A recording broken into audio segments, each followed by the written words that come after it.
and I am the Vice President of the DC chapter of Youth for Human Rights International. Today is known as the International Day for the Abolition of Slavery. This date was adopted by the General Assembly of the United Nations Convention for the Suppression of the Traffic in Persons and of the Exploitation of the Prostitution of Others on December 2nd, 1949.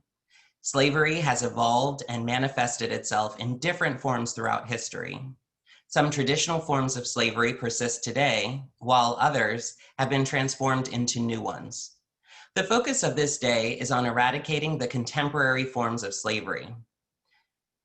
We have several noteworthy speakers joining us who have put together an excellent presentation for you on ending human trafficking. We have a very tight schedule, and in order to hear from everyone, we'll do our very best to answer any questions that you may have at the very end of the event, if we have time. Feel free to type any questions you have in the Q&A feature throughout the event, and we will attempt to answer as many questions as we can. But to start, I'd like to show you a short video regarding human right number 4, no slavery.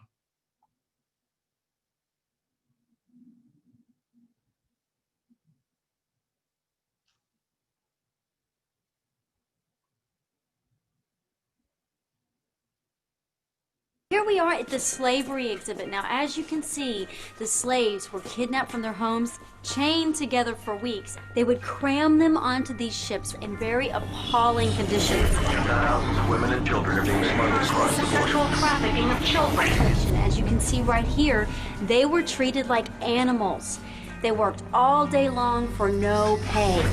Sweatshops raided by police. Children forced into slave labor. Some of the slave masters were very cruel. They whipped them and they beat them, as you can see in some of these pictures. Brutal, even fatal. So, before moving on, are there any questions? Does this still happen today?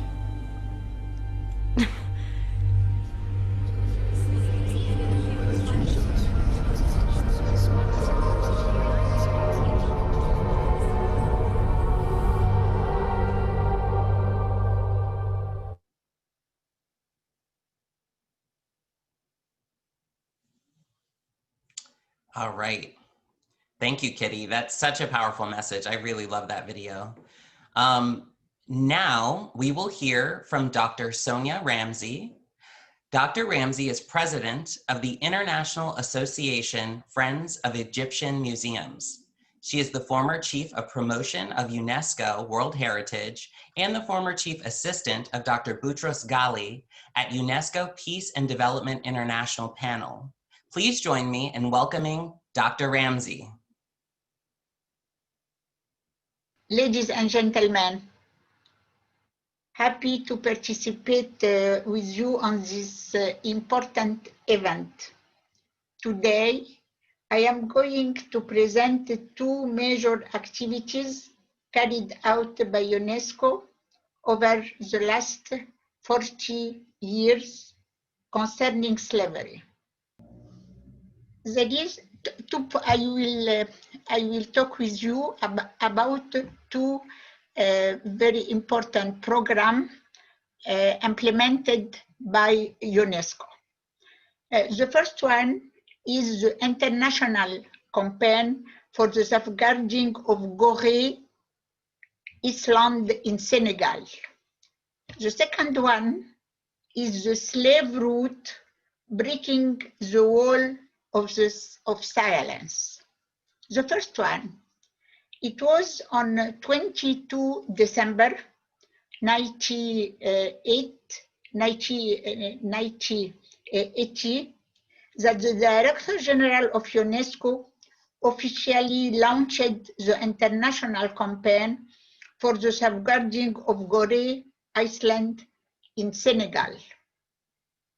It should be noted that it was following the international campaign for the safeguarding of the Temple of Nubia in Egypt that UNESCO conducted only 27 international campaigns for the safeguarding of heritage on the different continent. This is an indication of its importance, which I have had the privilege of dealing with along with the other international campaign as the person responsible for the promotion of UNESCO World Heritage. It's clear for you? You understand? Yes, Okay. we hear you. This island, in memory of the slave trade and the slave market located in the Bay of Dakar, is the symbol of one of the greatest misfortunes of our common history. My mission on the island of Gorée has left a deep impression on me. A large number of houses sheltered in their basement, the slavery where men and women were parked, most often young men and women, destined for the plantation and workshops of the Americans in dark, humid cellars or in torture dangerous for those who revolted. The deportees stayed for weeks waiting for the journey without return. It's clear for you? Yep, we can hear you. Thank you, Dr. Ramsey. The slaves who died from it were thrown overboard. There, at the time of embarking, each slave was branded with the emblem of his owner. Then the slaves were piled up in holds where many of them had perished before arriving at their destination. The house of the slaves and its famous door of no return, the door of no return, is one of the buildings charged with the unforgettable history of Gorée, and UNESCO has contributed to its safeguarding and restoration. I remain strongly and forever marked in front of this door of the no return, opened directly on the waters of the Atlantic Ocean from where the slaves left. It was in front of this same door that the President of the United States, Bill Clinton, had shown, according to Gorée officials, a week before my mission, his very strong emotion in April 1998.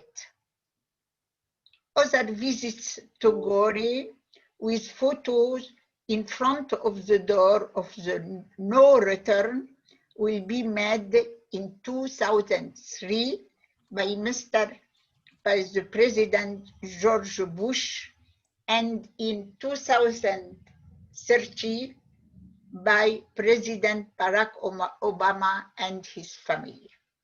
Indeed, the Americas, whose colonization was at the origin of this tragic deportation, were also to be the scene of great liberating struggles which will gradually put an end to it. Thus, the official abolition of the slave trade was proclaimed at the Congress of Vienna in 1015. UNESCO, in the appeal of its Director General for Gorée, I quote, "After having been between Africa and the Americas,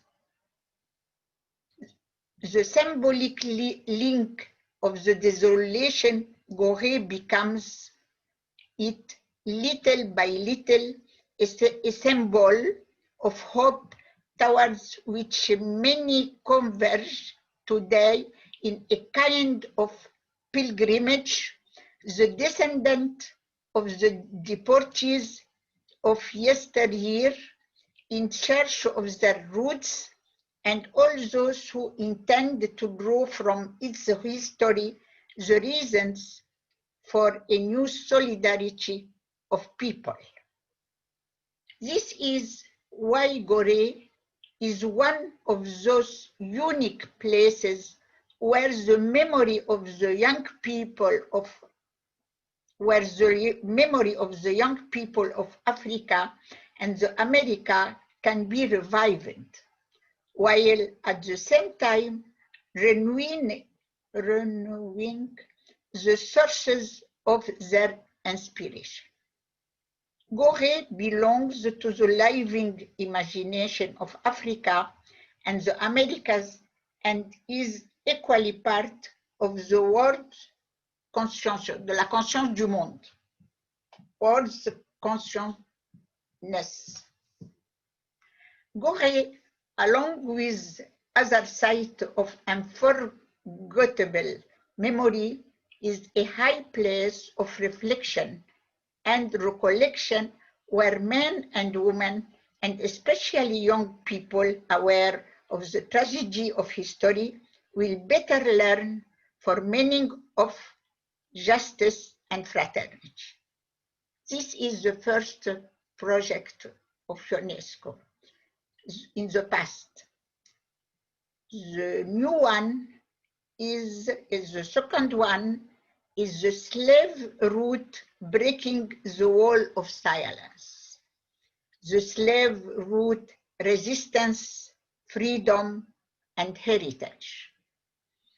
It is a UNESCO initiative officially launched in 1994 in Benin, in Africa, in accordance with the mandate entrusted to the organization, which stipulate that ignorance or the veil covering major historical events is an obstacle to mutual understanding, reconciliation, and cooperation between people and to peace.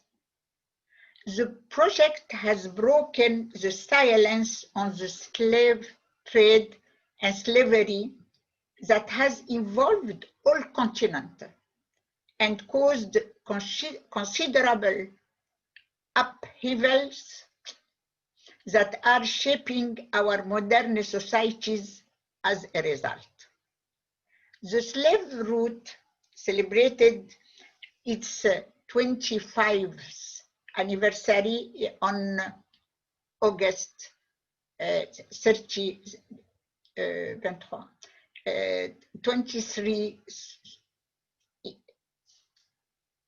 the last August, 25th anniversary. Its three main objectives is to contribute to a better understanding of the causes and modalities of slavery operations, as well as the stakes and consequences of slavery in the world. Another point is to highlighting global transformation and cultural interaction resulting from this story, and also to contribute to a culture of peace by promoting reflection on cultural pluralism, intercultural dialogue, and the construction of new identities and citizenship. It's an international scientific committee for this program. For this program, there is a scientific international committee was created in 1994, is an advisory body to advise UNESCO on the conduct of the project. It is composed of 20 members appointed by the Director General of UNESCO from different disciplines: history, anthropology, archaeology, sociology, law, etc., from different regions of the world. The orientation of this committee have mainly focused on the definition of new approach to the teaching of this history. Promote the contributions of people of African descent to the construction of contemporary society. Example, Marcus Miller, the famous American jazz musician. He was designated Artist for Peace by UNESCO, and he is also the spokesperson for the Slave Route Project. The elaboration of new guides for the identification, preservation, promotion, and enhancement of site and itineraries of remembrance, as well as intangible heritage related to the slave trade and slavery, as well as intangible heritage. All this is the mission of this program, the root of slave. For my part, I will like to mention the last point concerning the site and itineraries. These sites are places, unique witness that we must preserve and transmit this heritage to future generations so that they can contribute to building a fraternal future. Not forgetting that I have had a responsibility for World Heritage at UNESCO for many years, so it is with pleasure that I would like to present to you the UNESCO publication on our theme of today, which is quel le titre? The title of this publication is Heritage of Slavery. Heritage of Slavery. This is a guide for managers of memory site and routes. This book is a book. This book is the first manual on this subject published by a United Nations agency and provides guidelines on how best to preserve, to promote, to manage these sites, considering the sensitive nature of this painful memory. The publication exists in French, English, and Spanish. The result of a collective effort, the guide is intended in particular for professionals involved in the preservation and promotion of sites and places of remembrance, and more generally, to all those who wish to make known this heritage, often unknown or even endangered, which bears witness to one of the greatest tragedies of humanity. The book presents more than 40 examples of sites, museums, itineraries, analyzed in different regions of the world in order to offer a set of concerted, concrete actions for their sustainable development without forgetting the promotion of a tourism of memory that respects ethical and moral standards. For this example, I would like to highlight a few memorial and museum in particular. Arch of Return is in United Nations Visitors Esplanade, New York, USA, is a permanent memorial for victims of slavery and the transatlantic slave trade. Another one is the African American Civil War Memorial and Museum in Washington, D.C. in USA. Another one is the root of the abolition of slavery and human rights brings together several sites. Another one is New World Museum La Rochelle in France. Another one is National Museum of African American History and Culture, Smithsonian, of course, Washington, D.C. Another one is International Slavery Museum, Liverpool, United Kingdom. Starting from the principle that a better knowledge of the history of the slave trade and slavery is essential to better understand the current prevalence of new forms of slavery and to try to prevent them.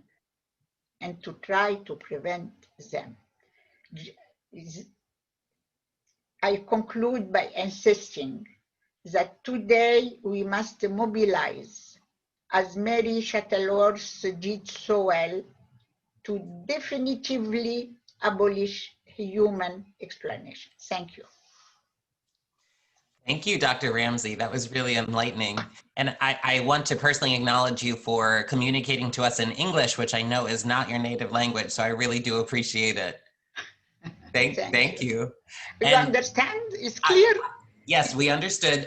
What we want to do is, Mariana, if you are able to, can you add her speech in the text of the chat box so that anyone who may have had difficulty understanding Dr. Ramsey can read it in the chat box? Sure. I don't know if that's possible, but that would be helpful. Absolutely. 1 second. Okay. Thank you so much. Thank you, Dr. Ramsey. Thank you. All right, so we're going to do a quick poll question, everyone, and we'll do these throughout the event to keep everyone engaged. All right.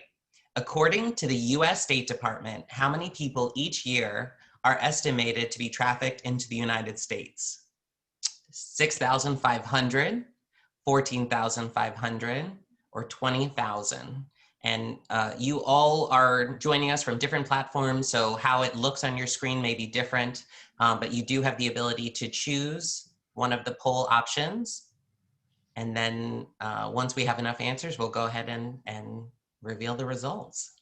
I see we are already at 52%, voted 56. The answers are coming in. So this is your chance to interact with us. It's one of the ways. So go ahead and cast your vote. And let's see which one will be the highest voted one. We are at 63%, 64%. It seems like slowing down. So cast your vote, going once, going twice. All right, let's take a look. Okay, so it looks like 8% voted for 6,500, 30% 14,500, and 62% said 20,000. So this data came from a 2016 study from the US State Department, and the answer is actually 14,500. And of course, you know, this is a range, right? So this is on the lower end of the range, but that's the number that we have in terms of how many people are being trafficked into the United States annually. All right. So next, we will hear from Dottie Laster, founder of Trafficking Victim Rescue Central. Dottie has spent over 17 years serving victims of human trafficking. She has trained thousands of law enforcement officials on spotting signs of human trafficking, and today she will be speaking about modern day slavery and Frederick Douglass. All right, Dottie, welcome. Hi, thank you for having me. Of course, thank you for joining. I really appreciate you playing the PSA number 4, no slavery, as of course of all the human rights. That's one of my favorites. I open many speeches with that PSA, but more importantly, sometimes when I've rescued victims, I will show them that short public service announcement, and it's one of the first times they realize how important their freedom is to the world, and especially us in the United States. So I've used that often to introduce a victim who's been enslaved into their new freedom. So thank you. Pardon my voice, I'm a little bit scratchy today. I'm fighting some allergies here, and it was really cold the other day, and I don't do really well on the cold. So, You're fine, we can hear you very clearly. Okay, great. So one of my favorite topics is Frederick Douglass. He was born into slavery in the 1800s, so around 1818. He didn't know what his birthday was, so he picked February 14th, Valentine's Day, which shows the love that he had in his heart. And I believe it originated with his mother, who walked 12 miles, snuck away at night to show little Frederick how important he was to the world. And I've always thought that might have been where the seeds grew in this little boy born into slavery that became quite an amazing abolitionist, a man that you would just admire in every level and wonder how did he do it. And being a mom, I think it started with his mother showing him that he was special. The wife of his slave master, so Frederick was very young when he realized something important. He realized that education would be the ticket to his freedom. And so the wife of his slave master taught him to read. And at that time, that was illegal. And that actually led to where he began to struggle for freedom, that knowledge of education. So I urge all the time, education can free you in many ways. And Frederick Douglass is such a great example of that. And he used it to the maximum. So whenever I get tired or think, oh, I can't learn anymore, I just think of him.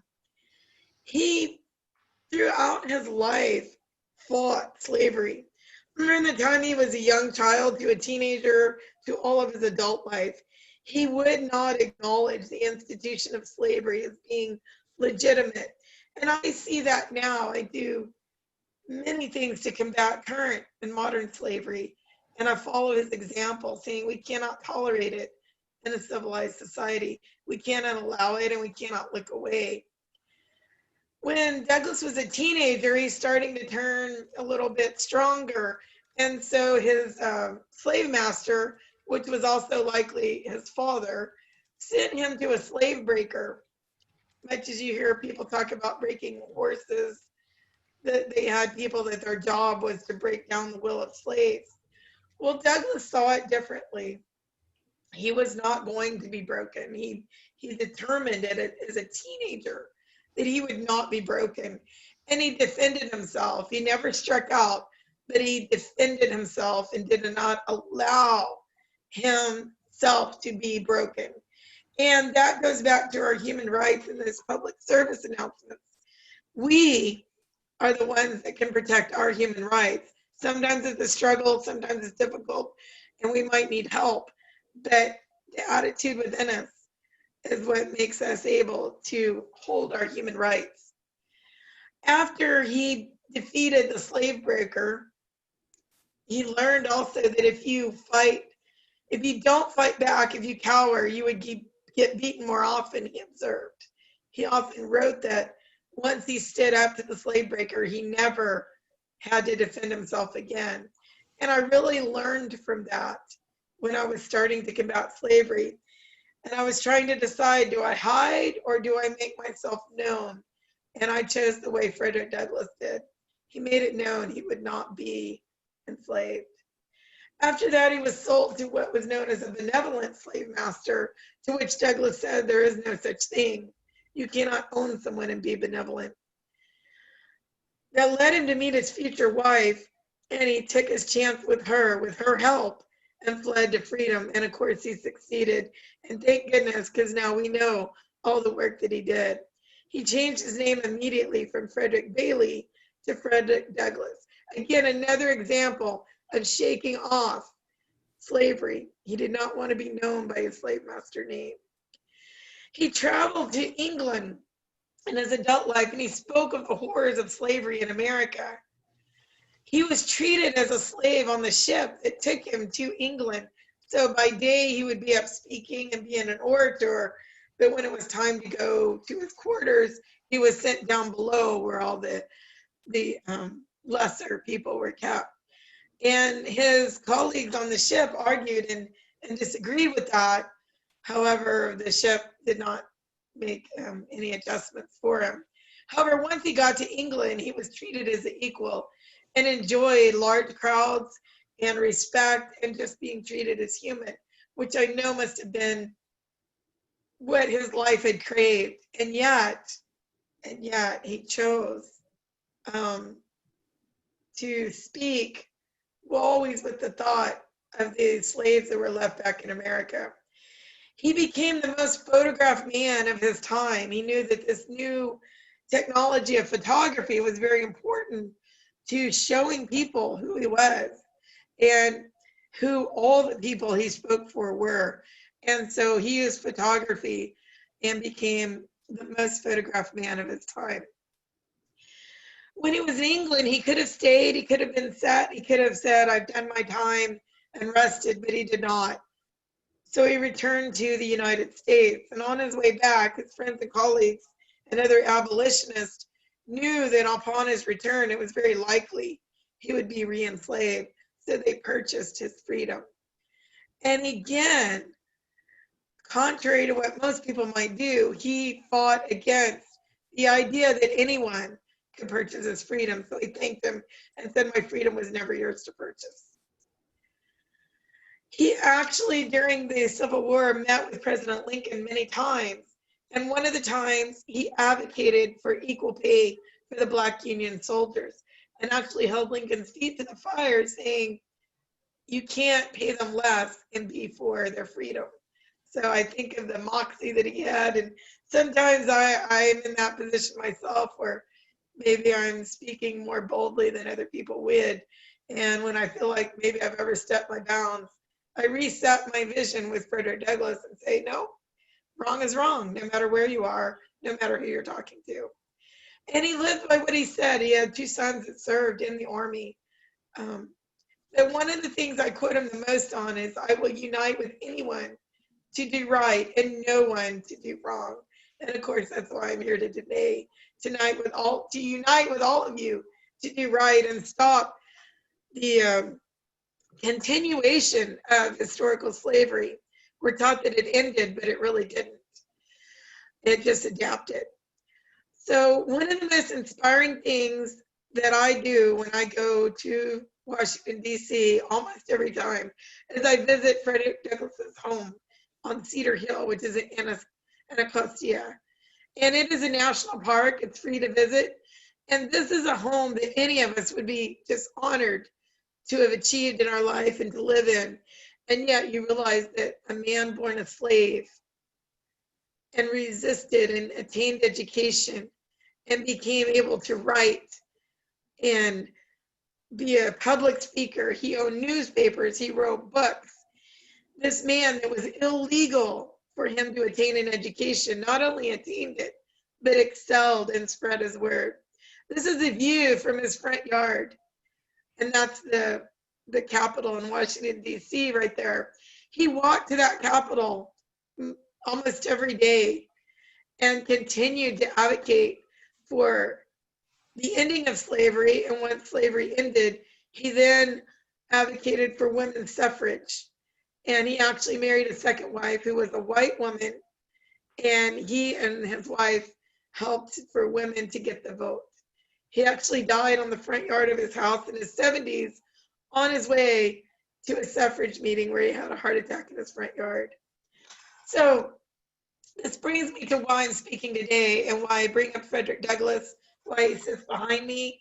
No matter where my office is, his picture goes with me. We have the same myths and the same misunderstandings or miscommunications or just outright lies that allow slavery to occur today. And one of them is that the slave is happy and where he wants to be. And you equate that with the prostituted person is making money and it's the easy way out and she's where she wants to be or he's where he wants to be. It's just not true. No one wants to be there. I've not met one yet, and I've asked for 17 years. Where's the willing prostituted person? The also thing is some of the truth. People don't want to be owned by anyone. People don't want to be bought for a minute, a year, an hour, a lifetime. Social acceptance of commercial sex must be broken down. The idea of the happy pimp that's so sweet. We have them characters in music and movies and in everyday conversation. These are very violent people. I did a case in California where we were able to get a trafficker, also known as a pimp, for prostituting a victim, incarcerated, and he was let out under the non-violent program. And I can't think of a more violent person there would be than someone that does that to another person. So we need to break down this truth and myths and get the truth out there. And so the way you can do that is I have a website. You can freely download some documents I have called Stages of Grooming, red flag documents, and also information for parents who really need it because the teens and young adults are being targeted constantly, both online and by peers in their schools. So please share that, download it. And on my stages, or on my red flag documents, one side is blank.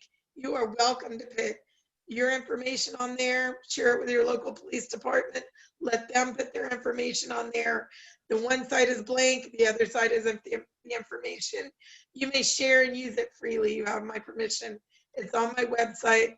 I hope to see you there. Follow me on LinkedIn and Facebook, and let us continue the legacy of Frederick Douglass to not tolerate human trafficking, modern slavery, and to free those that are caught and protect their human rights. Thank you. Thank you, Dottie. That was amazing. I really appreciate that. I actually, when I moved back to Washington, D.C. about 3 years ago, I had the opportunity of touring Frederick Douglass's home. And I didn't even realize, where it was. I didn't know much about him at the time. And I learned so much. And, that view, it's just breathtaking. And it really puts you into the frame of mind that he must have been in at that time, and how far he had come to be able to even own and to have such a breathtaking view of Washington, D.C. and walk to the Capitol every day. I mean, it was just, he was such an amazing man. So thank you. I say we have no excuses. yeah, exactly. If we want to keep up that tradition, we really got to work hard. So, whew. All right. Well, next we're going to do another poll question. So it should pop up in just a second. All right, so in 2018, a study was done and determined what percentage of criminal human trafficking cases active in the United States were sex trafficking cases involving only children. 33.3%, 51.6%, or 64%. Some shocking information here, guys, but it's important that we know. And the answers are coming in.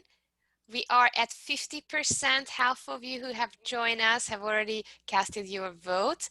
Let's see if we can get it up to 65%. We are at 58. Thank you so much. Let's see, we hit 60. All right. So let's take a look at the results, shall we? All right.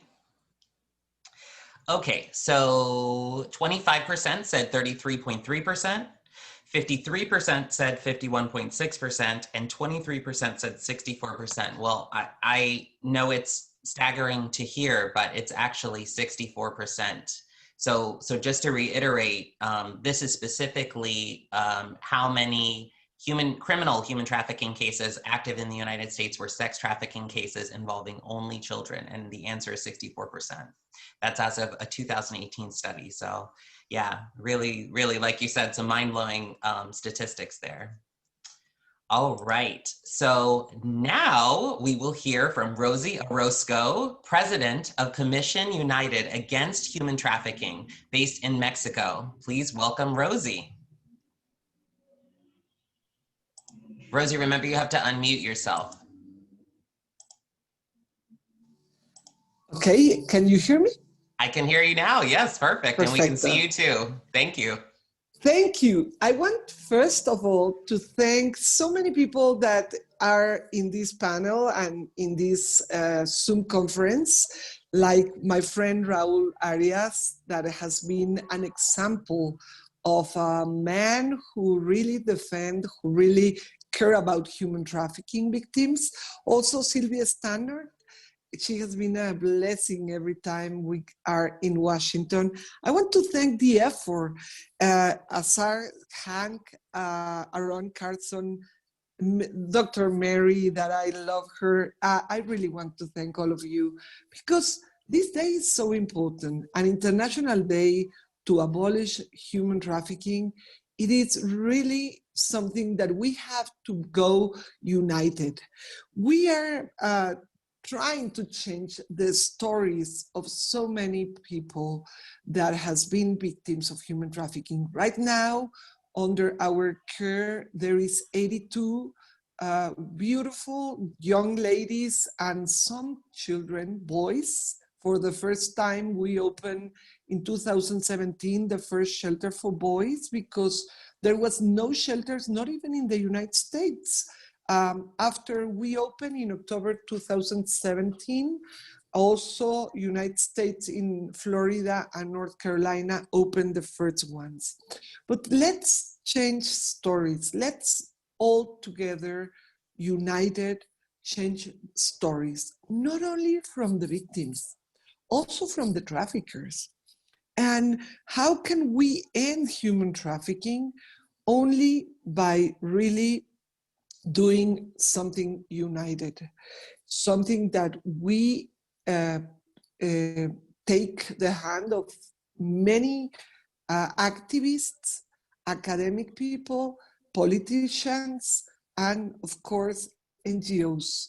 I know that there is going to be some other NGOs, some people that are going to speak that I admire, like Nancy, and of course, I was very interested on what Dottie was saying, and I think we can all learn one from each other.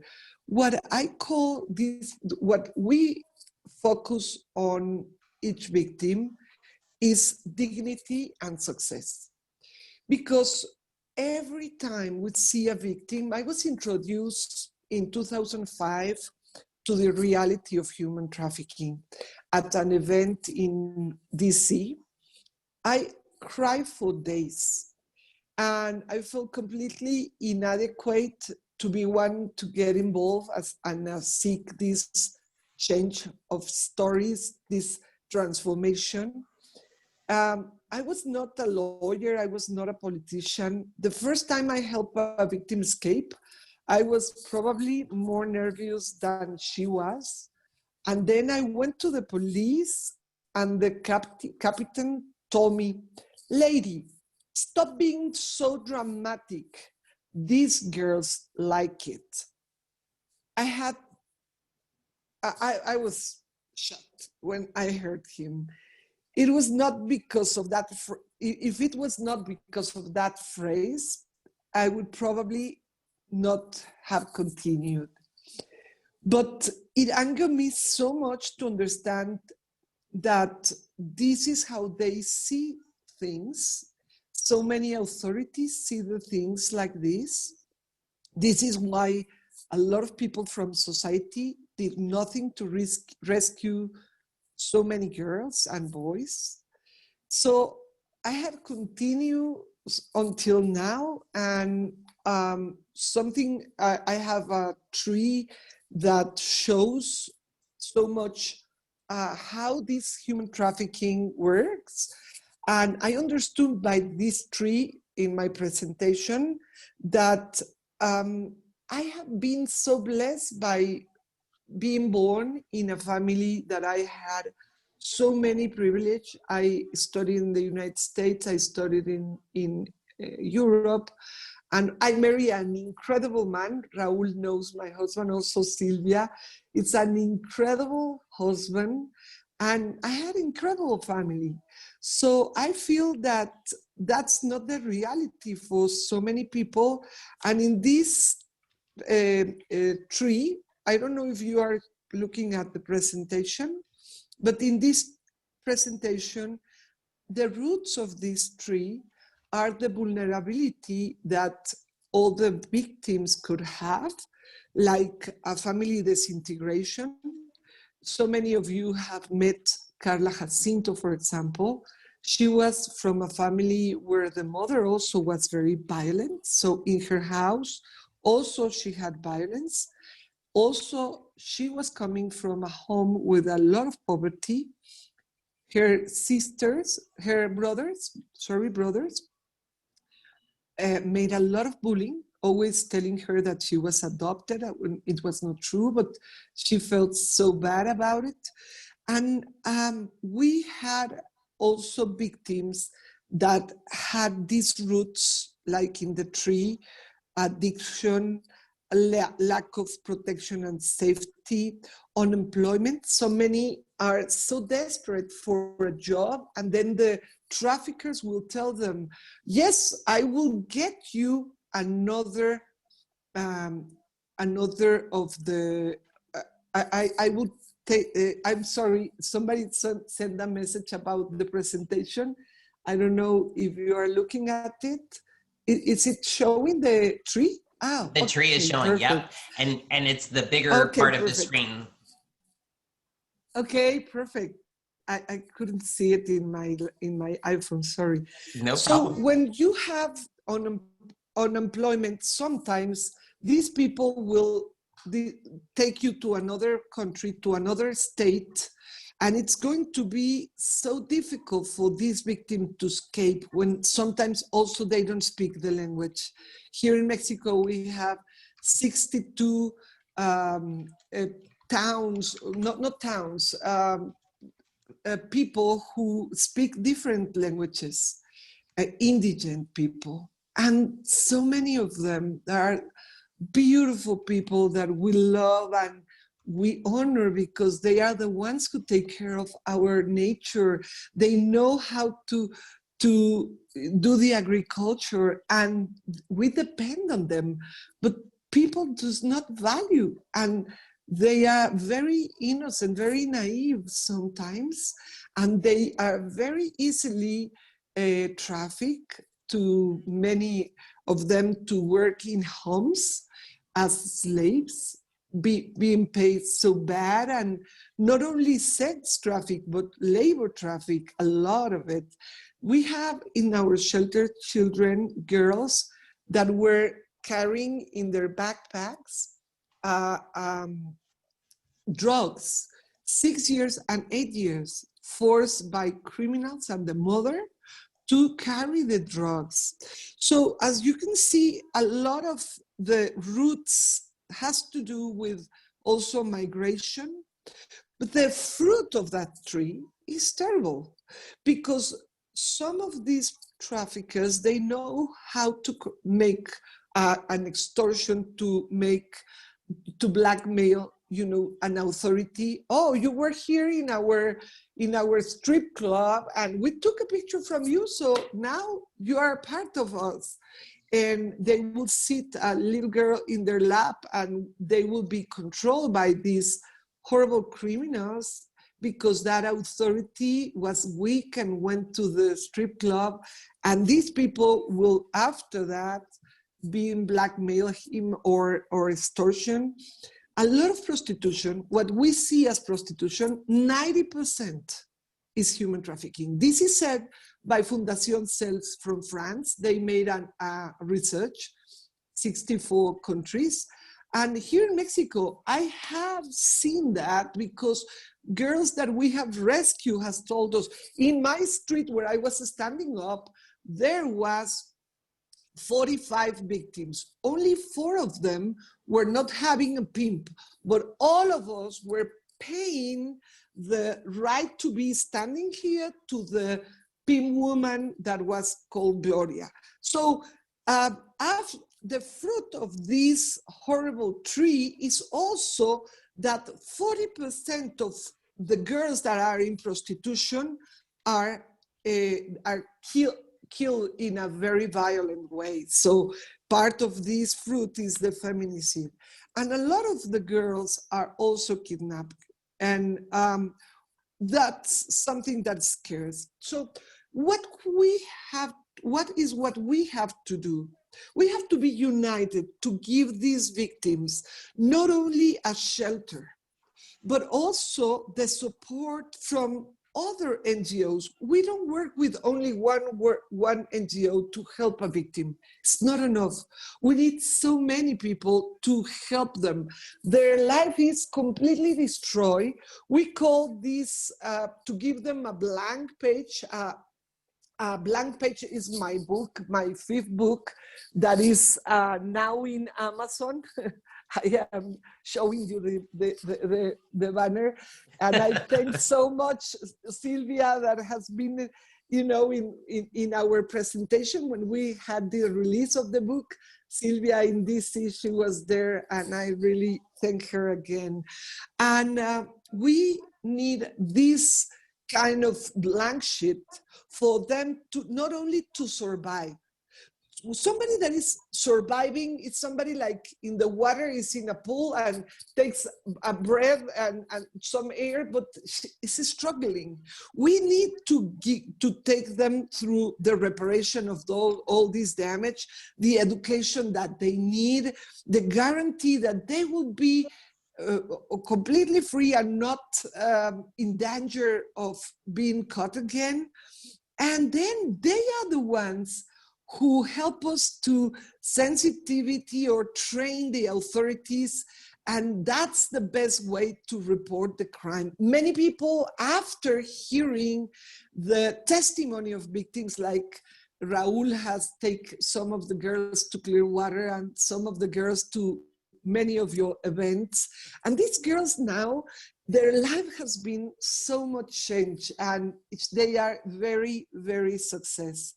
Well, when we are writing this new story in this blank page, we take them to a shelter that has to be like a family home. It cannot be like an institution, like is something that is not warm. So we take them to a place of rest, of course, food, medical advice, social work, psychological support, legal support, vocational support, education. Let me tell you, we don't depend on governmental funding in Mexico. We don't have them. And we don't want them, because here we have so many politicians, well, and so many good ones, and so many that also are involved. So we don't want the money from government. So we are partnering with so many people in the world, and we help them, the victims, to write a book of dreams. And this book of dreams is a way for survivors to slowly start building and defining a clear and precise dream, illusion, goal, what they aspire to do with their personal and professional lives. And also these aspects that they need to work on to be able to reach them. Because they were so destroying their dignity, their dreams were destroyed. So now we need them to dream again. That's why they write in this blank page their dreams that will be in this family plan, a place where they can build these dreams. And I will go a little bit further to the word that has to be the key for all of us. Why do we fight? Why do we help the victims? Why we are here? A word that I love, tzedek. Tzedek is a word that comes from justice. And when I think about my life, that I came from a family that was so loving and kind. My parents now 86 and 83. I love my father. He was now helping me because I'm getting in a campaign, in a fundraising campaign. And my father, 86 years old, having a goal and sending to all his friends, and I could see how much the people love him. I come from that family, and I don't deserve it. Neither Carla Jacinto or any of these victims deserve this kind of slavery, this form of slavery. So if we understand the word tzedek, you know, the rabbi does not come to the people and says, give me some of your coins or be good. The rabbi comes and says, give me your tzedakah. Give me justice in a world that is unjust. You don't deserve all the opportunities and blessings. The girl that is in traffic, she doesn't deserve to be a slave. But we all can do also something to change those stories, something that we could really change, at least one story. I challenge everyone that is here to change stories. Like now, you know, Nelly Delgado, she was a victim of human trafficking. Now she's changing the stories of others. This is really what I clap, not that people like you and me that had everything in life are helping others, but the girls that were trafficked, like Nelly, she's now working in Cancun. But she opened her first business. It was a restaurant. She has been all over the world. She has been speaking in Vatican and Paris in front of judges. Then Madai Morales, now she finished her master's degree. 2 years she was standing in the street being raped by 30 men a day. And now she has a master's degree and is working in the Supreme Court with one of the high ministers. And she has been with Queen Noor. She's there with the Queen Noor. She has been with also the Duchess of Cornwall. I haven't, speak in front of them. They are speaking in front of so many people. I am so honored to be speaking in front of you. Carlita Jacinto, that is so known. She has been many times with the Pope. She has spoken in the Congress with Congressman Chris Smith and some other senators. She has been, she's the one who started all the concept of the blank page, because she's the one who presented that blank page with another girl who was a labor slave in front of the Pope and all the mayors of the world. So I admire them so much. Mixi has her Uber, she's married, she's finishing her university. And we have a theatrical play, and one of the most important singers act for the first time, and she act about the life of Mixi, who was rescued by a client. So Sunduri was a slave, like literally. She was full of bruises, and now she's one of our activists. And eight of the people who were slaves now works in our NGO. We will be changing lives, changing stories, 8, 9, and 10, December 8, 9, and 10.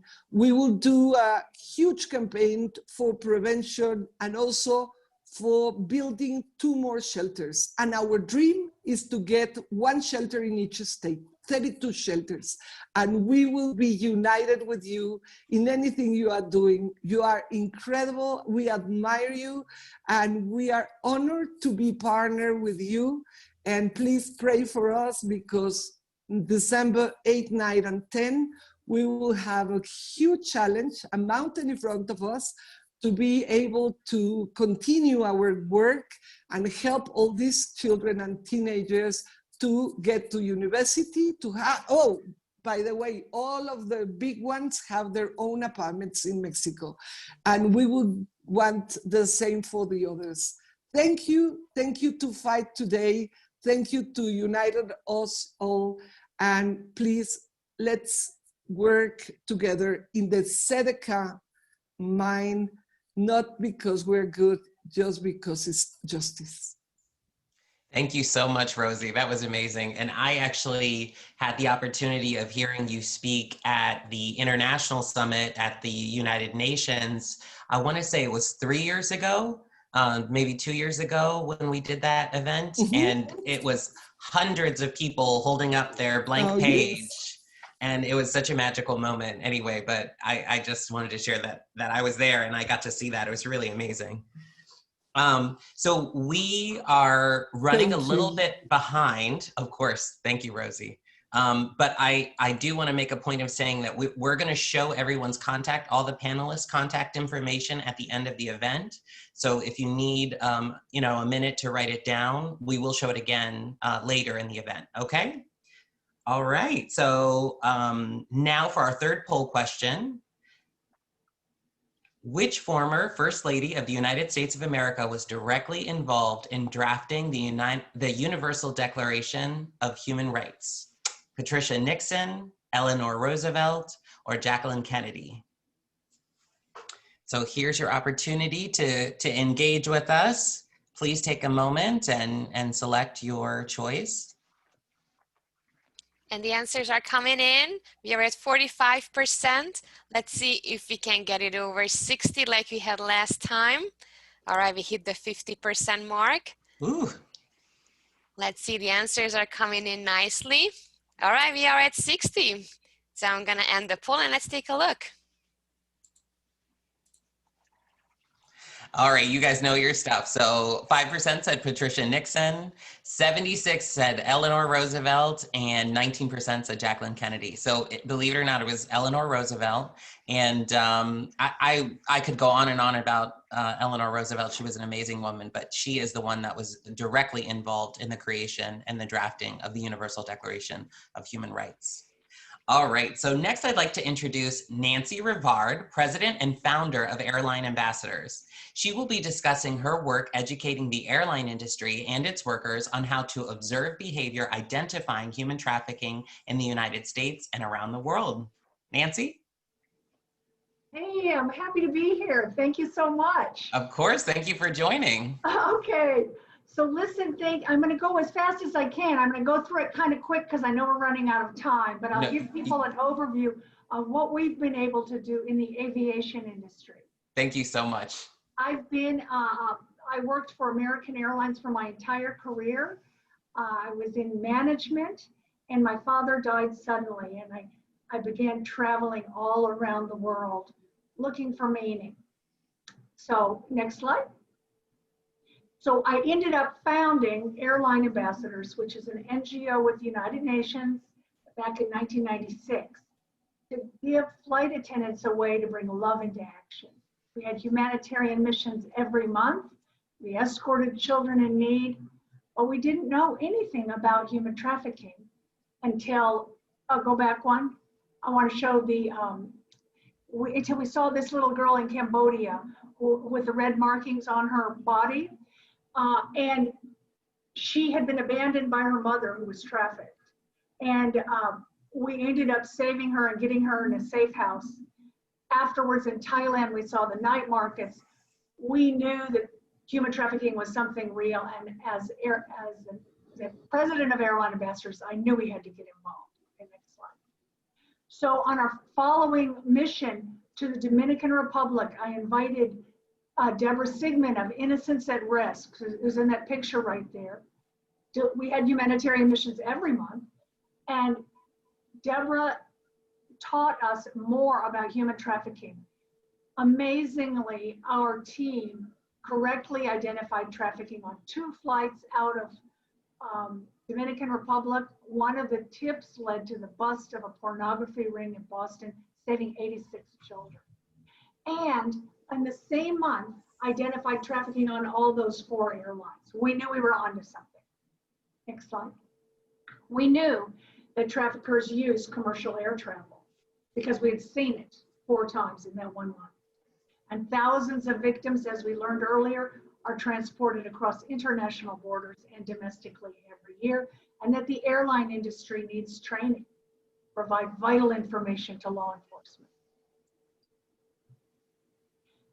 I went to Congressman Smith right after we had saved Som Nang. I said, help me get this information to the airlines. He was the author of the Trafficking Victims Protection Act, and we did 2 briefings in 2010.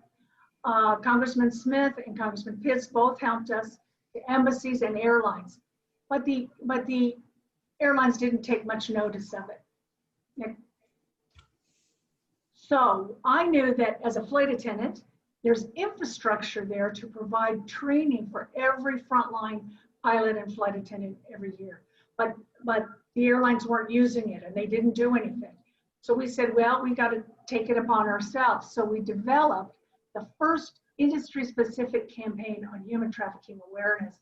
And we reviewed it with the State Department, Homeland Security, Customs Border Protection, and the Department of Transportation. So we gave our first training in 2011, our official training at an airport. We just thought nobody else is educating people, so we have to do it. And there was standing room only. The airlines were still a little afraid of the issue, but we knew that the word had to get out. Next. And actually our work led with the support of the flight attendant unions to the FAA Reauthorization Act, which requires the training of flight attendants, which happened in 2016. And the following year, in 2017, both ICAO, the International Civil Aviation Organization, launched Circular 352 recommending training for airlines. And IATA, the private sector, which is made up of CEOs of all the major airlines, also adopted a whole campaign on human trafficking awareness. We knew it was happening in airports. In this case, girls from Eastern Europe were brought through Gatwick Airport, and they were actually being auctioned off in the coffee house. Unbelievable. Our training is unique because of the survivors. Each of our survivors, both male and female, have a different story, and when they speak is so powerful. It, as you all know, as panelists and working with victims, that's what moves it, that's what informs our training, and that gets everyone's rapt attention. So we've provided 120 airport trainings. This is a crime linked to smuggling, human smuggling, drug trafficking, money laundering, arms trafficking, and terrorism. It's so important to get the word quickly to law enforcement. So we teach frontline personnel to be friendly. That's their job. Are you visiting relatives? Are you coming to, what are you coming here? You can talk to people and you get information. And to note the PNR, the passenger name record, and to ask the agent to pull that record if you don't have it. Next. And if the flight attendants, actually you feel it in your gut if anything's off. Feel that something's off, and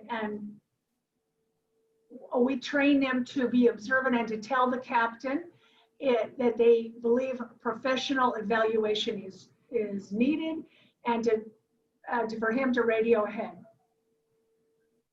So he contacts the upcoming airport by cockpit radio and communicate the information from the flight attendants. This is very important. Here's a success story on American's daily flight to Moscow to Chicago. My friend Sandy Fiorini was working that flight, and on every flight she saw 4 to 5 teenage girls who have been told they're coming to work as models and on TV, but she was talking through a translator. They didn't even speak English. They had their travel documents arranged. They were supposed to get off the plane in Chicago, get on a bus, and take it to New York. They were being trafficked into the sex trade. So Sandy called the National Human Trafficking Hotline. An undercover agent was assigned to stop the flow of trafficking out of Moscow. I had a similar call 2 weeks ago where we stopped trafficking from Moldova to Turkey. Okay, this is another one. It's an Uber driver. So it's anybody in the transportation and hospitality industry can get involved. An Uber driver reported 2 women in his car that were suspicious. Sure enough, he was right, and they ended up saving a girl. My sister-in-law, Marie, works for the Hilton. She saw a potential trafficking situation with 2 men. She called it in and they were right. So follow your gut. Another case in 2018, an agent noticed 2 girls come to the desk, teenage girls, on a one-way first-class ticket to New York, and they were 16 and 17. She called the police. It turns out that they were being trafficked. The guy immediately, because they called the trafficker, took down all of his websites. They were unable to get the trafficker, but at least Denise saved those 2 children. Any of us can help. And in the travel industry, flight attendants see 500 people a week, 100 employees, allows them to evaluate 2.4 million passengers. But all of us can do this in all walks of life. We're working with a guy named Ibrahim Bangura, who called me in 2019 to help save 86 girls that were, or 48 to start, in Oman. And through our interventions, working with IOM and another NGO there in Oman, we were able to get those girls back, and now we have 200 more we're waiting for. Ibrahim was there meeting them at the airport. And so we have been actually teaching human trafficking awareness also in our wellness programs, which we have humanitarian missions every month, and we use the material from Youth for Human Rights. We have implemented trainings in Ecuador, El Salvador, Haiti, Philippines. We're doing Sierra Leone in January, and South Africa is also planned. So we invite any of you to get involved with airline ambassadors, become a member. You can support our work directly helping of the victims of trafficking and in teaching human trafficking awareness. Thank you. Thank you so much, Nancy. That was really special. All right, so let's see. Okay, so we're gonna do one more poll. And this is in regards to Youth for Human Rights International.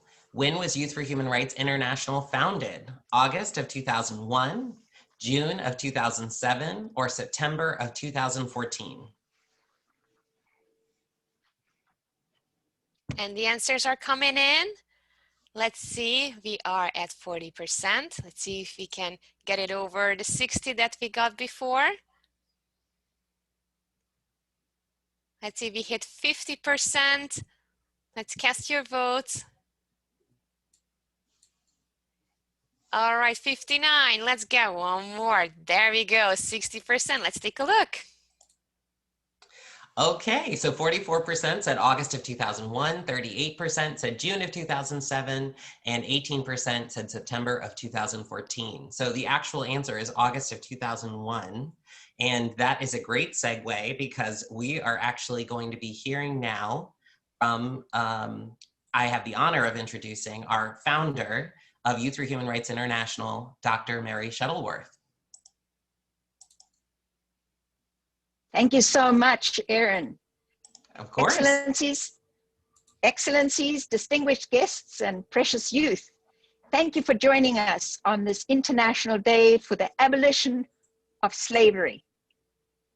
On behalf of Youth for Human Rights International, we thank our distinguished panelists, Dr. Sonia Ramsey, Dr. Melanie Andrews and her Inner City Shakespeare Ensemble, Dottie Laster, Nancy Rivard, Rosie Orozco, for sharing your years of experiences and skills and expertise. We also thank our Youth for Human Rights Washington D.C. team under the leadership of Azar Haq and, of course, Erin Carson, with valuable assistance from Tiana, Tom, Beth, Perry, Talia, Isabel, Erica, Mikkel, all the way there in Paris, as well as our translator, Mariana, and virtual facilitator, Kitty. And of course, everyone everywhere who helps to end human trafficking. I first found out about modern day slavery in 2003. At first, I did not believe it. So I started doing research. I was horrified to learn about the inhuman multi-billion-dollar illegal industry perpetrated in almost every country around the world. Next, I traveled to several countries to meet with survivors of trafficking. I was shocked. Despite the diversity of circumstances and countries, at the similarity of their accounts, their stories, they bore stark markings of organized crime.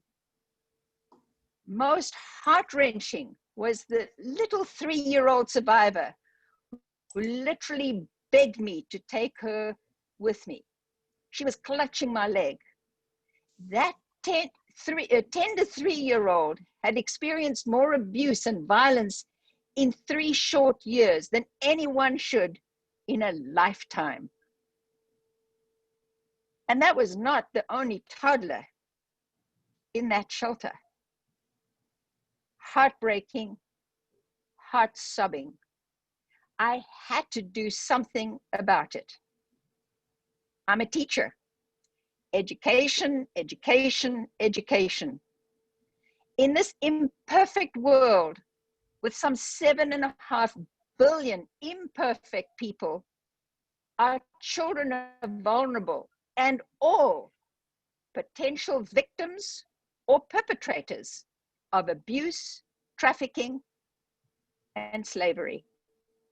It is never too early to start teaching human rights. The purpose of Youth for Human Rights is to teach youth about human rights, specifically the United Nations Universal Declaration of Human Rights, and inspire them to become advocates for tolerance and peace. Today, 193 countries are members of the United Nations. In 1948, the United Nations called upon all member countries to publicize the text of the declaration and to cause it to be disseminated, displayed, read, and expounded principally in schools and other educational institutions. Youth for Human Rights has developed easy to use and easy to understand materials available online in 17 languages and completely free at youthforhumanrights.org. Knowledge is power.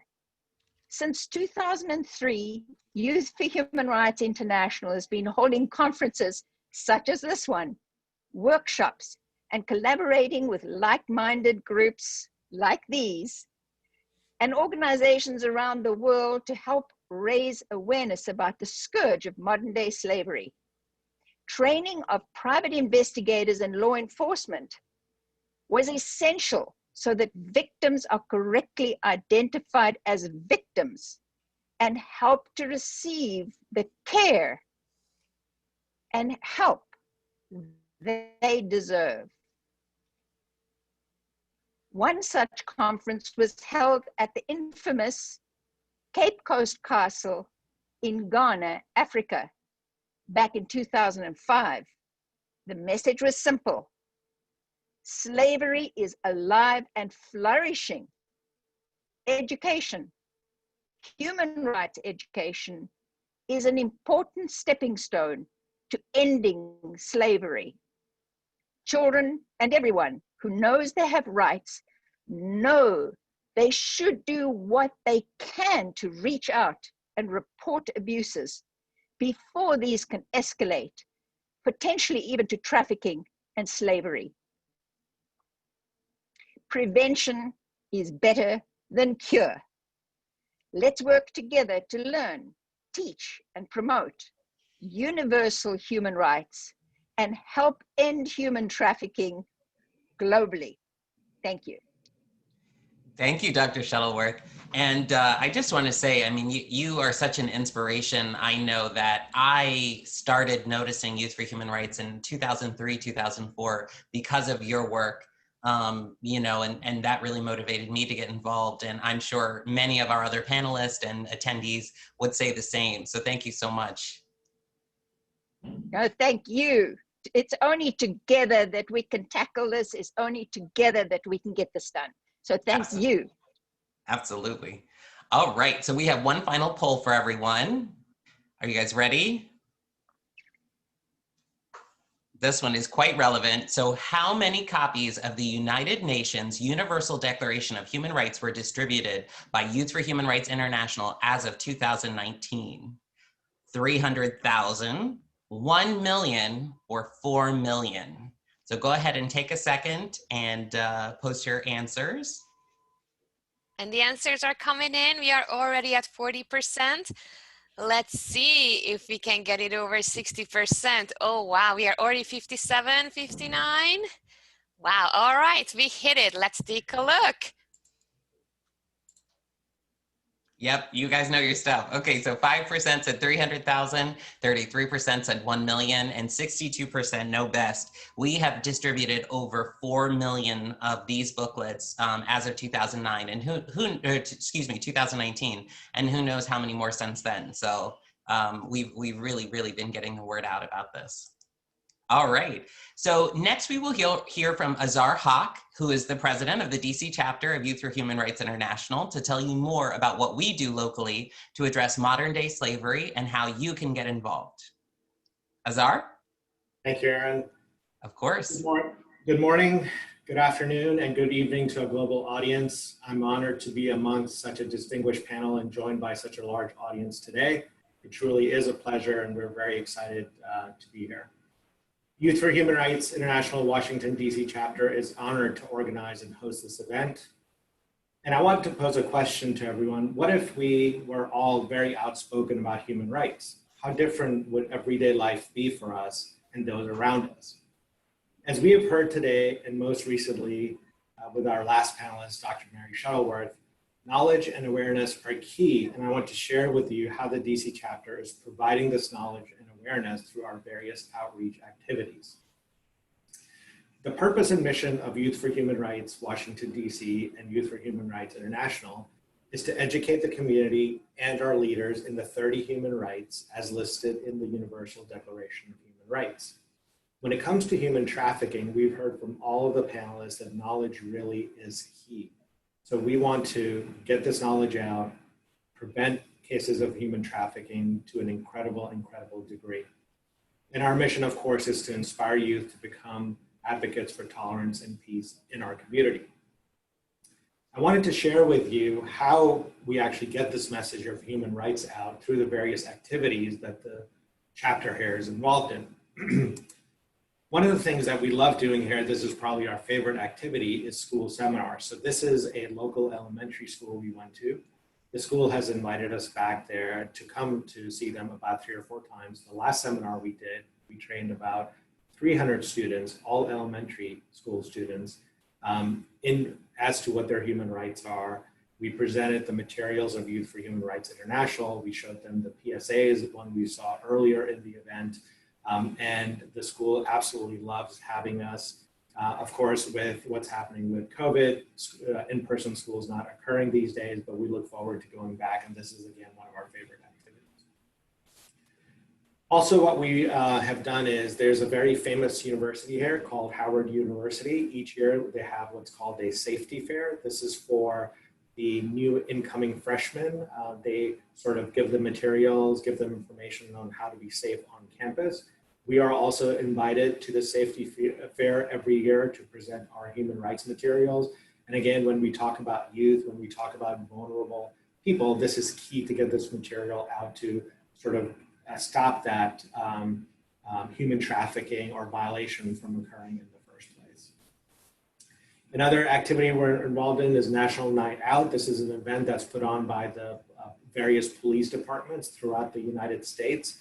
We are also invited to this event. This is held on the same day pretty much throughout the US. We're also invited to this event to present our materials to local community, and we've done so for many years in a row. On significant days, such as this International Peace Day, we actually did a pop-up art exhibit. Many people toured the exhibit, and we also got the message of human rights out to the visitors of this particular art exhibit.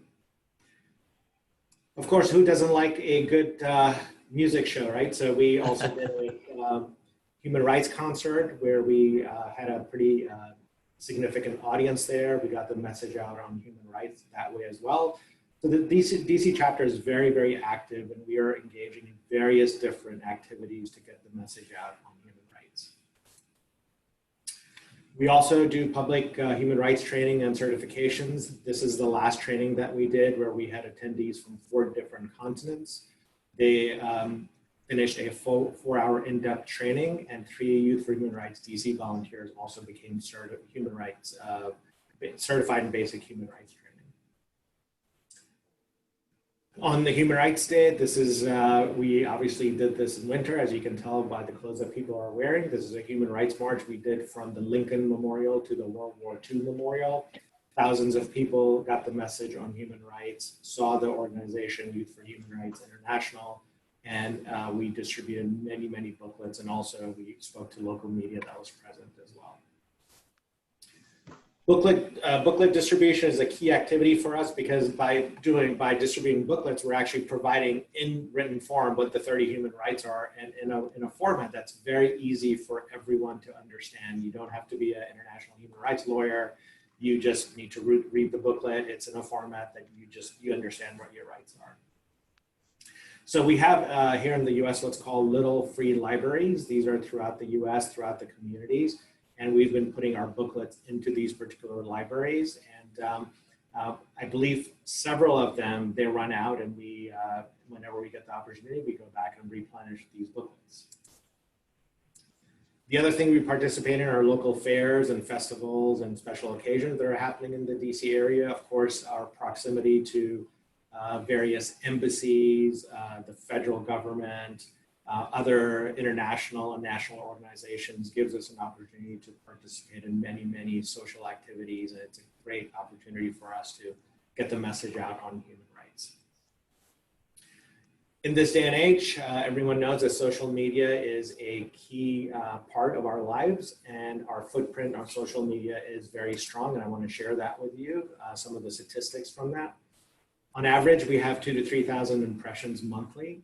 5,400 people were reached in April 2020, and 65 new page likes we had on our page. Youth for Human Rights International Volunteers Facebook page, we have over 470 members with new requests to join the page all the time.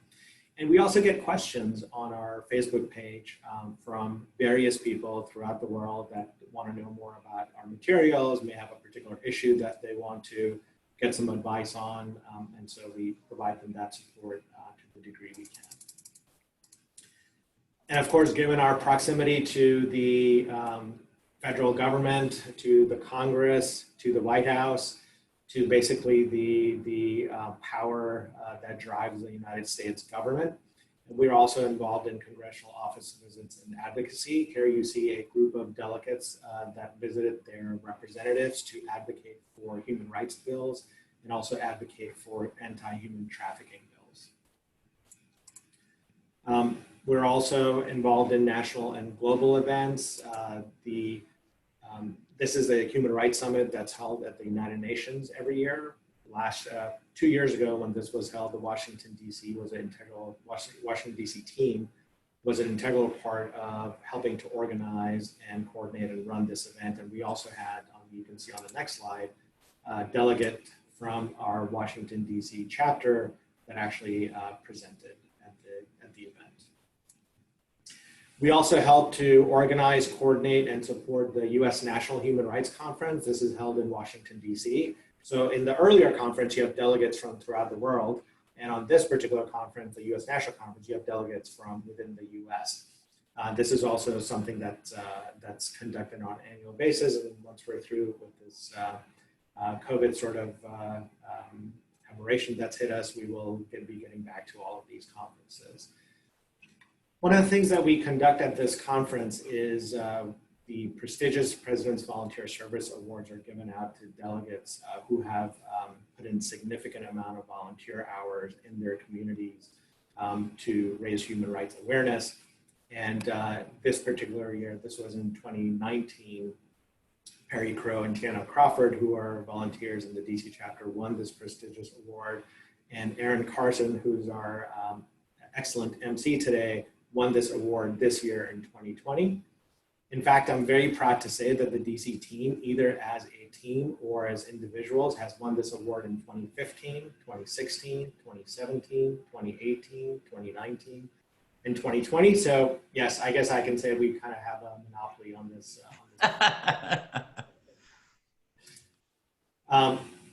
Also, in Washington, D.C., every year we have what's called a Cherry Blossom Festival. When the cherries bloom in late April, early May, there's a parade that's held. Thousands of people descend on Washington, D.C., and the area where the cherry blossoms are. We have held a concert there. We've done this about 2 years in a row. Thousands of people, obviously, as you can imagine, are there to watch the parade, also walk by our concert. And I believe at this particular concert, that particular day, we got about 4,000 human rights booklets. And you can see some of the pictures there of our team doing that. So with that, again, I want to thank you, all of the panelists, for being here. I want to thank the wonderful audience for being here. The Washington, D.C. chapter looks forward to setting up, coordinating, and providing more of these events in the future. Thank you very much. Thank you, Azar. All right, so we will now see one more short video. This is human right number 29 on responsibility.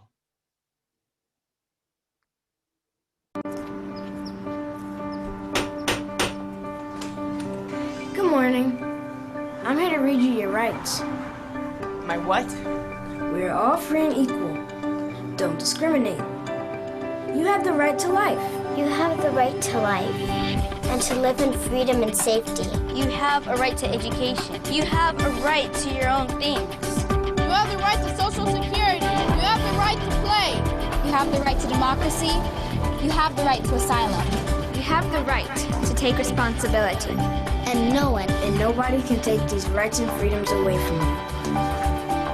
Why are you doing this? You have a right to know.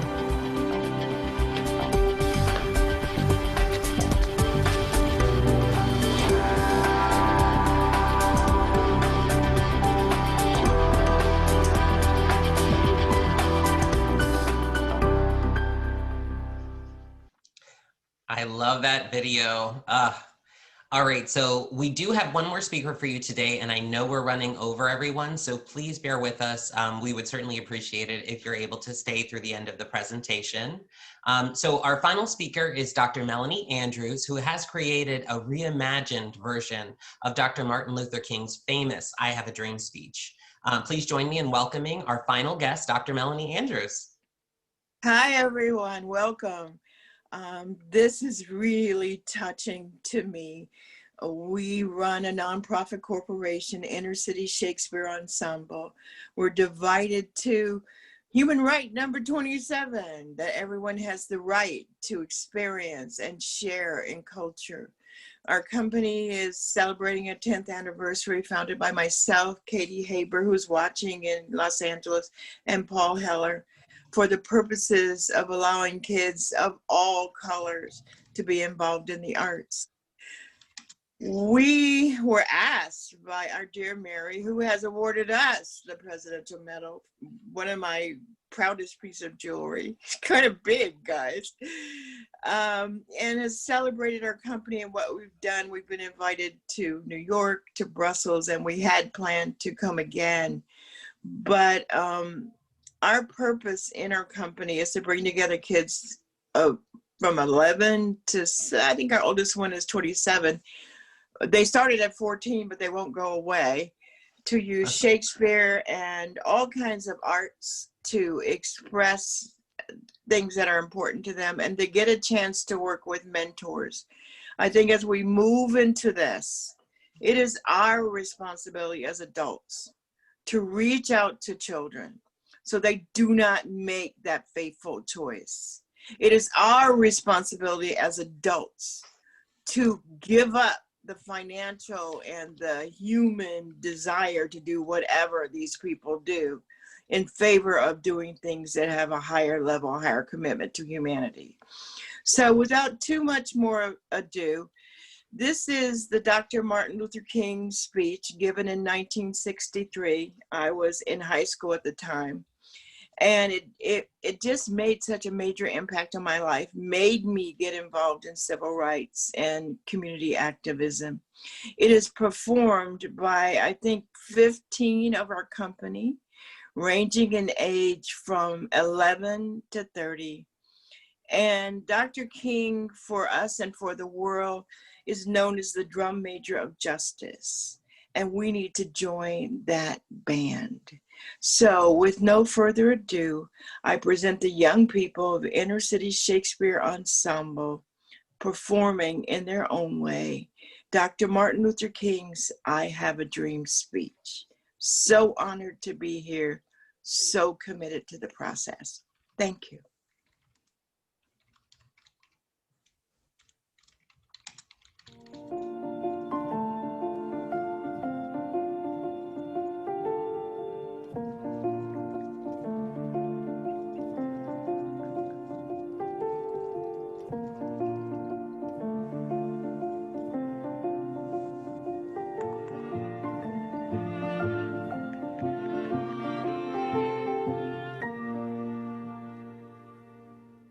Martin Luther King's I Have a Dream speech.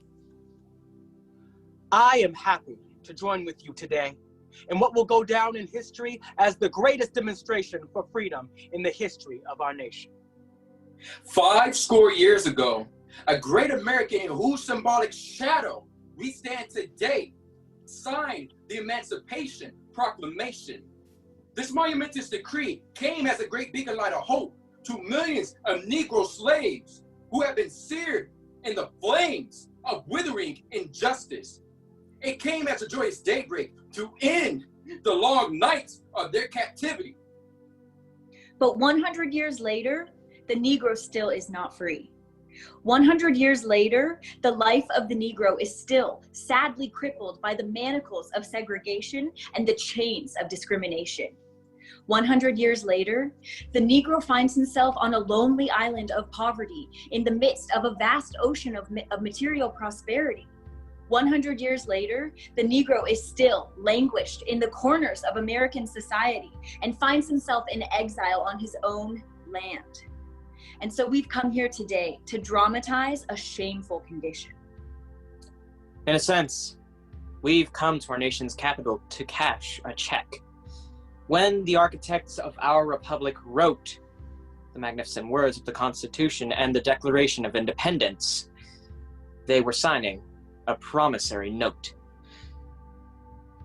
That note was a promise that all men, yes, black men as well as white men, would be guaranteed the unalienable rights of life, liberty, and the pursuit of happiness.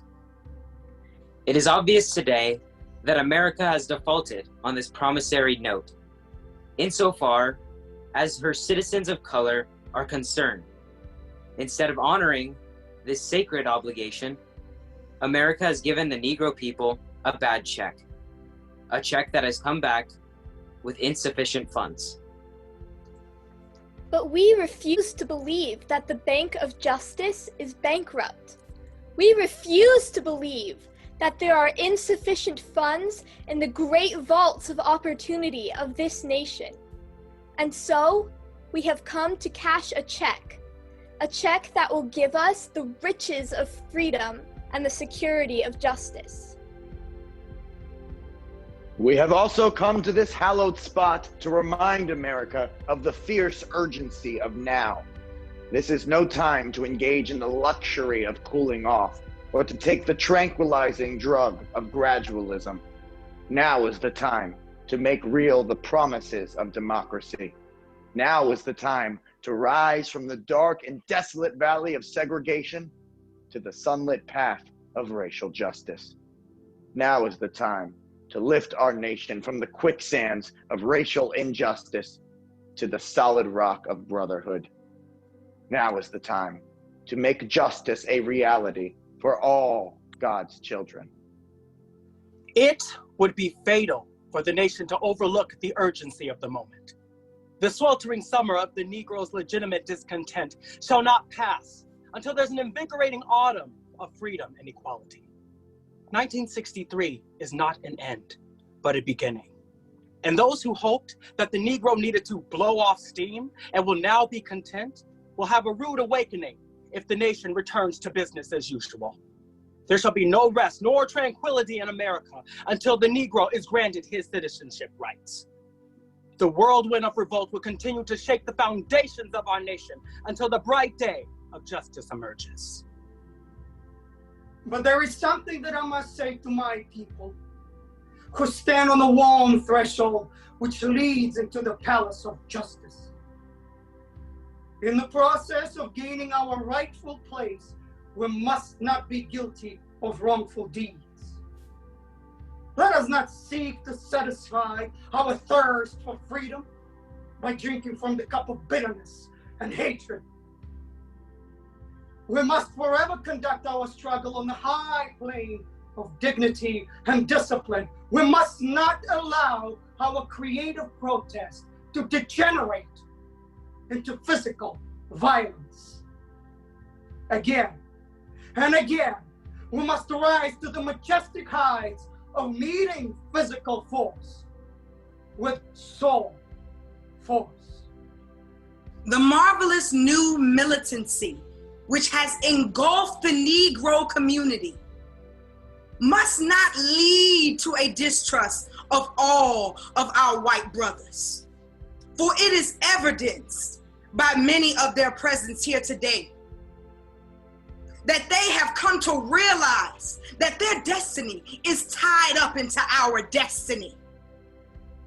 They have come to realize that their freedom is inextricably bound to our freedom. We cannot walk alone. And as we walk, we must make the pledge that we shall always walk ahead. We cannot turn back.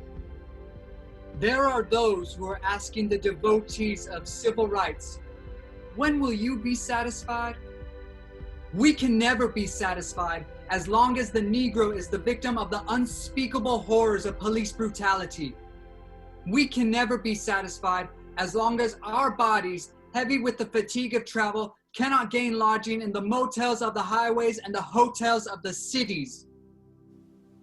We cannot be satisfied as long as the Negro's basic mobility is from a smaller ghetto to a larger one. We can never be satisfied as long as our children are stripped of their selfhood and robbed of their dignity by signs stating "for whites only." We cannot be satisfied as long as a Negro in Mississippi cannot vote and a Negro in New York believes he has nothing for which to vote. No, we are not satisfied, and we will not be satisfied until justice rolls down like waters and righteousness like a mighty stream. I am not unmindful that some of you have come here out of great trials and tribulations. Some of you have come fresh from narrow jail cells. Some of you have come from areas where your quest for freedom left you battered by the storms of persecution and staggered by the winds of police brutality. You have been the veterans of creative suffering. Continue to work with the faith that unearned suffering is redemptive. Go back to Mississippi, go back to Alabama, go back to South Carolina. Go back to Georgia, go back to Louisiana, go back to the slums and ghettos of our northern cities, knowing that somehow this situation can and will be changed. Let us not wallow in the valley of despair.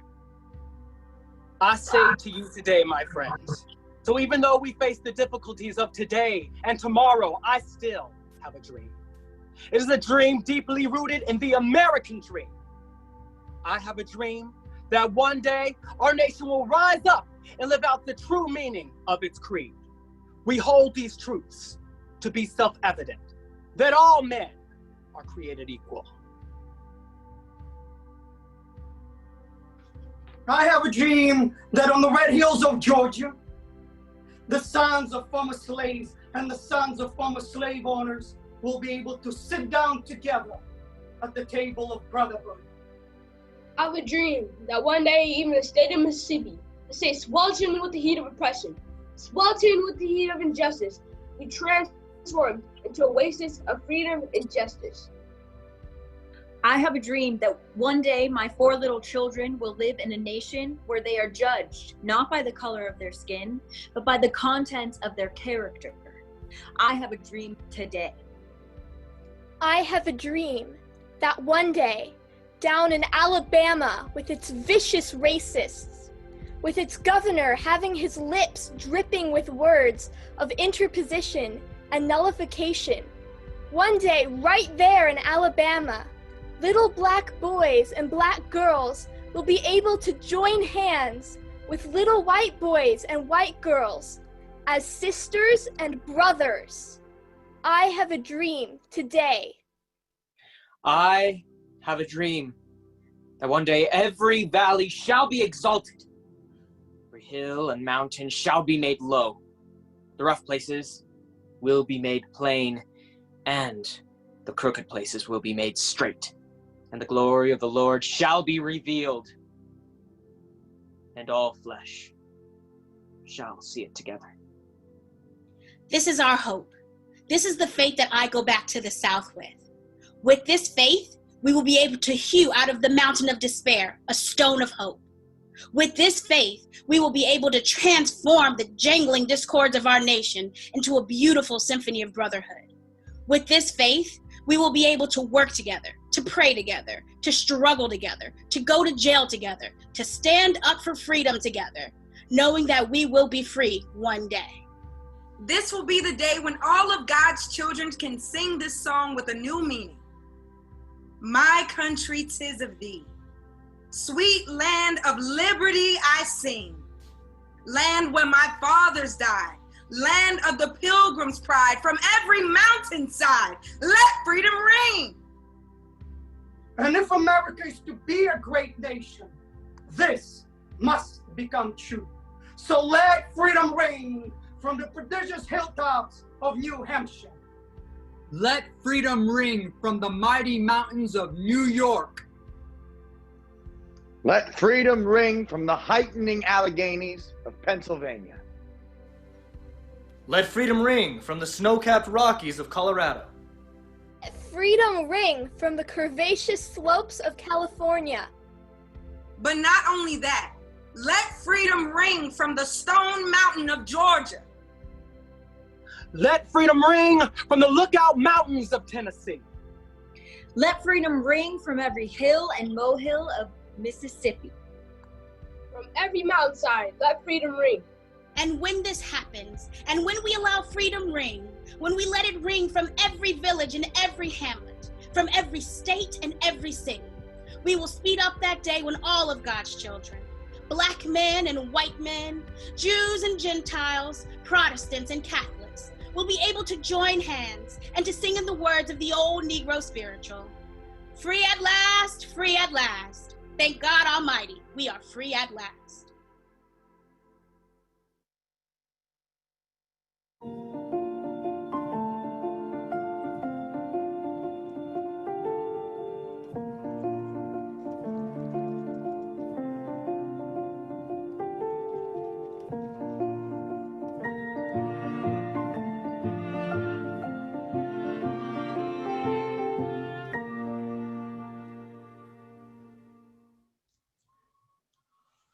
All right. Thank you so much, Dr. Andrews. That was amazing. And I think that it's such a great way for us to end off this event, showing youth active in, promoting human rights and discussing, issues that have been an issue for so long, and seeing them really doing something about it. It's amazing. Thank you again.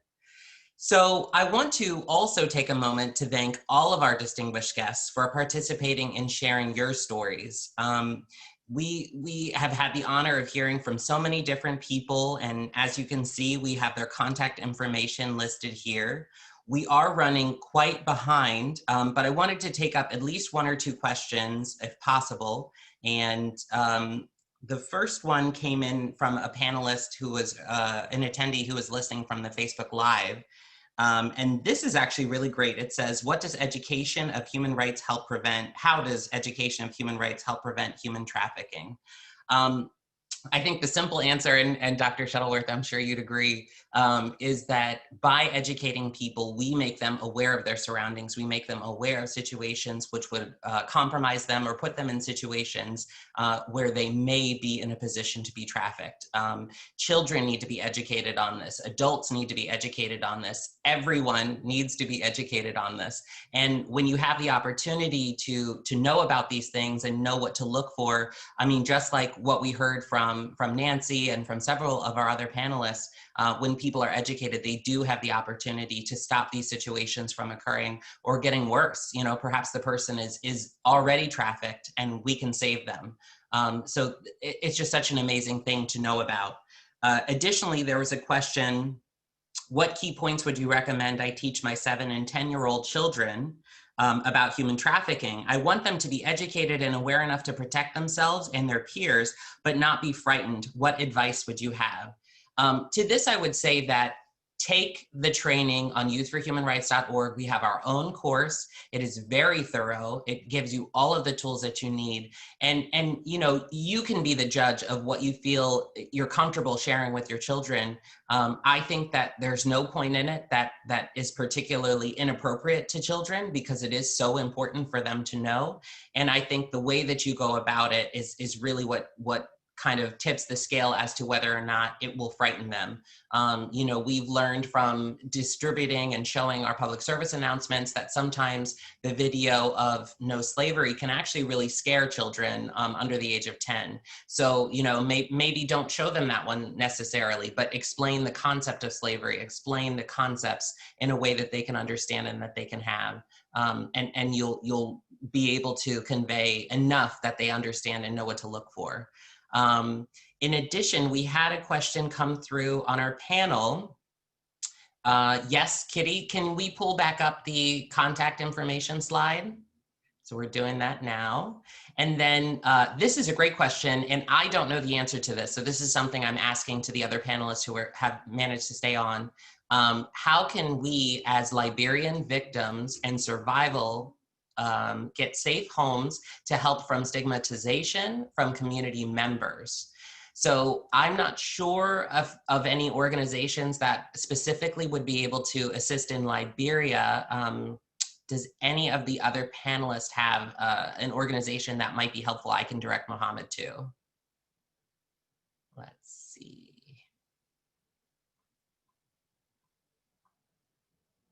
Thank you, Kitty, for showing all the panelists' websites. It's in the chat box. Mary? Okay, so I will take that on. Thank you. So I have traveled to Liberia. I have been there. I've walked the streets and met with incredible people there.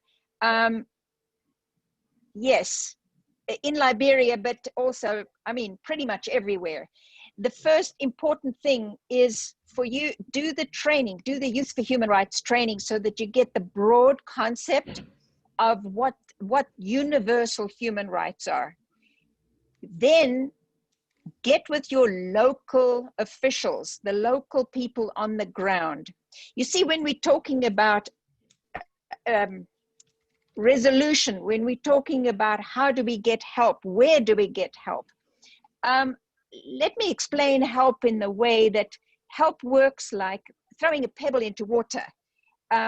Help, that the first circle is closest to the pebble, and that's really where you need to look. You need to communicate with organizations, officials, and there are many who really are incredible and very well meaning.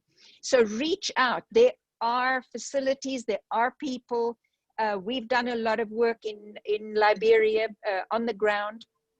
So you just have to look. You have to reach out. You have to do the research, local research. Get with lawyers. They'll know who on the ground is helping. So there is help. There are facilities. Reach out and get it. All right, perfect. Well, I can see that there's a lot of chats coming through, and we did get some more questions. I've done my best to answer everything that has come through, and we will continue to be a resource for you. Of course, you can reach out to the team for the local DC chapter on our Facebook page, YHRDC. For Facebook. And then, of course, we have all of the other panelists' websites listed here in the chat box. And hopefully you've had a chance to write down. Again, I just want to thank every single one of our panelists. You guys have done an amazing job. We really appreciated hearing from you, and we've learned so much today. So thank you so much for being here. And to all of our attendees, we had quite a lot of attendees. We really appreciate it. This has been a super successful event, and thank you very much for joining. If you don't mind ending off, we're going to continue to have a quick discussion with the other panelists, and that will be private. So please, if you guys don't have any more questions, thank you so much for participating, and we appreciate it. Have a good day.